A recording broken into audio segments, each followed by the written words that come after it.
بسم اللہ الرحمن الرحیم اللہم صلی علی محمد وعلی آل محمد وبارک وسلم۔ السلام علیکم ناظرین، welcome to medicine information channel. ناظرین، اگر آپ نئے ہیں اور ہمارے چینل کو سبسکرائب نہیں کیا تو ہمارے میڈیسن انفارمیشن چینل کو سبسکرائب کر دیں اور بیل آئیکن کے بٹن کو پریس کر دیں تاکہ ہر نئی آنے والی ویڈیو آپ تک پہنچ سکے۔ ناظرین، آج ہم اس ویڈیو میں بات کرتے ہیں ڈینگی فیور کے بارے میں۔ اس ویڈیو میں ہم جانیں گے sign and symptom of dengue fever, dengue بخار کی علامات، اس کی تشخیص اور اس کا علاج کیسے کیا جاتا ہے، یہ سب جانتے ہیں اسی ویڈیو میں۔ ناظرین، ڈینگی ایک مچھر سے پھیلنے والی وائرل بیماری ہے جو گزشتہ چند برسوں میں دنیا کے تمام ملکوں میں تیزی سے پھیلی ہے۔ ڈینگی وائرس بنیادی طور پر ایڈس ایجپٹی اور ایک حد تک اے ای کے مادہ مچھروں سے پھیلتا ہے۔ ایڈس مچھروں کی ایک نسل ہے جو اصل میں ٹروپیکل اور ذیل ٹروپیکل زون میں پائی جاتی ہے، لیکن اب انٹارکٹیکا کے علاوہ تمام براعظموں میں پائی جاتی ہے، جس کا سائنسی نام ایڈس ہے۔ ڈینگی فیلیڈا خاندان کی ایک وائرس کی وجہ سے ہوتا ہے اور اس وائرس کی 4 الگ سیروٹائپس ہیں جو ڈینگی کا سبب بنتے ہیں: dengue virus 1، dengue virus 2، dengue virus 3 اور ڈینگی وائرس 4۔ اس کی منتقلی کیسے ہوتی ہے؟ اس کی منتقلی کی بات کرتے ہیں ناظرین۔ یہ وائرس متاثرہ مادہ مچھروں، بنیادی طور پر ایڈس ایجپٹی مچھر کے کاٹنے سے انسانوں میں منتقل ہوتا ہے۔ ایک بار متعدی ہونے کے بعد مچھر اپنی باقی زندگی کے لیے وائرس منتقل کرنے کی صلاحیت رکھتا ہے۔ مچھر ان لوگوں سے متاثر ہو سکتے ہیں جو ڈینگی وائرس سے متاثر ہوں، یا اس شخص سے ہو سکتا ہے جسے علامتی ڈینگی انفیکشن ہو، بلکہ وہ لوگ بھی ہو سکتے ہیں جن میں بیماری کی کوئی علامات ظاہر نہیں ہوتی لیکن وہ ڈینگی سے متاثر ہوتے ہیں۔ انسان سے مچھر کی منتقلی بیماری کی علامات ظاہر ہونے سے 2 دن پہلے تک ہو سکتی ہے۔ ایڈس ایجپٹی مچھر کو ڈینگی وائرس کا بنیادی ویکٹر سمجھا جاتا ہے۔ یہ قدرتی کنٹینر جیسے درختوں کے سوراخوں میں افزائش کر سکتا ہے، لیکن آج کل یہ شہری رہائش گاہوں میں اچھی طرح ڈھل گیا ہے اور زیادہ تر انسانوں کے بنائے ہوئے کنٹینرز بشمول بالٹیوں، مٹی کے برتنوں، ضائع شدہ کنٹینرز اور استعمال شدہ ٹائروں اور پانی کی نالیوں وغیرہ میں اس کی افزائش ہوتی ہے۔ اس کے کاٹنے کا دورانیہ صبح سویرے اور غروب آفتاب سے پہلے ہوتا ہے۔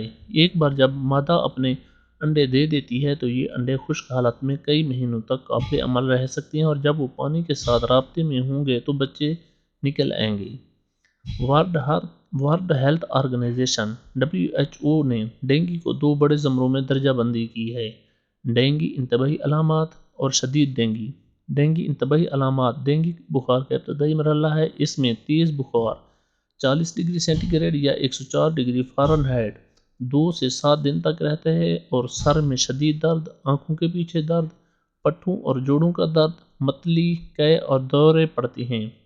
اور شدید ڈینگی میں مریض بیماری کے آغاز کے تقریباً 3 سے 7 دن بعد داخل ہوتا ہے، جسے عام طور پر نازک مرحلہ کہا جاتا ہے۔ نازک مرحلے کے 24 سے 48 گھنٹوں کے دوران علامات کا اچانک بگاڑ آ جاتا ہے۔ یہ اس وقت ہوتا ہے جب مریض میں بخار 38 ڈگری سینٹی گریڈ یا 100 ڈگری فارنہائٹ سے نیچے گر رہا ہوتا ہے۔ شدید ڈینگی ایک ممکنہ طور پر مہلک پیچیدگی ہے جس کی وجہ پلازما نکلنا، سانس کی تکلیف، شدید خون بہنا یا اعضاء کی خرابی ہے۔ شدید ڈینگی کی علامات میں شامل ہیں: شدید پیٹ میں درد، مسلسل الٹی، تیز سانس لینا، مسوڑھوں یا ناک سے خون بہنا، تھکاوٹ، بے چینی، جگر کا بڑھ جانا، الٹی یا پخانہ میں خون۔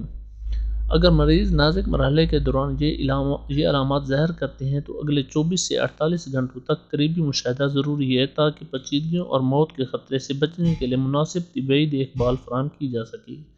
صحت یابی کے مرحلے کے دوران بھی قریبی نگرانی جاری رکھنی چاہیے۔ اب بات کرتے ہیں تشخیص کی کہ ڈینگی وائرس کی تشخیص کیسے کی جائے۔ ڈینگی وائرس کی تشخیص کے لیے کئی طریقے استعمال کیے جا سکتے ہیں۔ بیماری کے پہلے ہفتے کے دوران مریضوں کے درج ذیل ٹیسٹ کیے جاتے ہیں: وائرس آئسولیشن میتھڈز اور سیرولوجیکل میتھڈز۔